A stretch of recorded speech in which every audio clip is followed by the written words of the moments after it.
Je pense que beaucoup aujourd'hui vous sous-estimez ce qu'est en train de faire Candace Owens et je vais vous expliquer pourquoi. Parce que là, on n'est pas juste dans l'affaire de savoir si Brigitte Macron est née homme ou femme, parce que dans le fond, on s'en fout. C'est un petit peu ce qui agite la sphère publique et les gens en général, mais le fond de cette affaire, c'est que comme aujourd'hui, Brigitte Macron et Emmanuel Macron sont incapables de venir prouver que Jean-Michel Trogneux existe, parce que oui, vous ne trouverez rien sur Jean-Michel Trogneux sur les 10 dernières années, à part Blast qui avait fait un documentaire en essayant de prouver par A plus B qu'il y avait un gars qui était en arrière-plan qui était Jean-Michel Trogneux, mais on n'en a pas la preuve. Son nom sur une sonnette à Amiens, c'est pas une preuve non plus.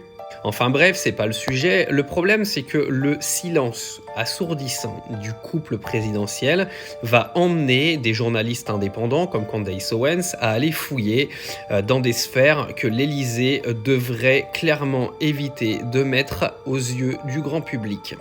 Elle a commencé en venant expliquer que les inspirations d'Emmanuel Macron étaient clairement des inspirations pédophiles. Et croyez-moi, connaissant Candace Owens, elle ne va pas s'arrêter là, et croyez-moi, dans le monde où on vit en 2025, les gens vont la croire. Alors ok, il y a des journalistes qui ne la croiront pas, il y a des gens qui seront sceptiques, mais croyez-moi que la population aujourd'hui n'attend que des déclarations de Candace Owens pour se convaincre de ce qu'ils ont envie de se convaincre. Vous savez que les puissants, quand on peut leur tomber dessus, on leur tombe dessus. Alors moi je serai Emmanuel Macron, je ferai une déclaration publique rapidement pour prouver l'existence de Jean-Michel Trogneux pour éteindre les rumeurs très vite.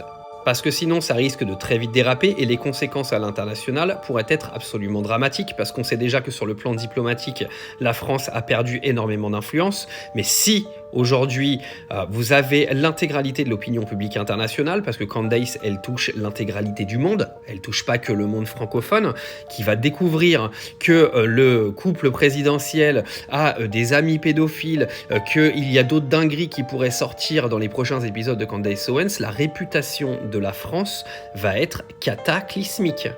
Là, il y a un réel enjeu international et politique. Il faut vraiment que vous mettiez ça dans le crâne, que ça ne touche pas que la sexualité de Brigitte Macron, dont, je le répète, on se fout dans le fond. Parce que le fond du problème, c'est pas ça.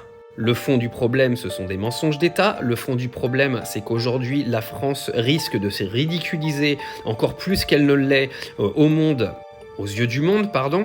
Et que politiquement, tout le monde va nous rire au nez et que personne ne nous respectera plus jamais.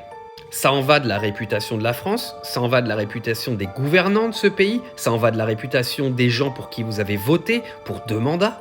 Et croyez-moi que s'il y a des preuves qui sortent, les prochains qui prendront la tête de ce pays seront épiés de la même façon et la France ne sera plus jamais la même.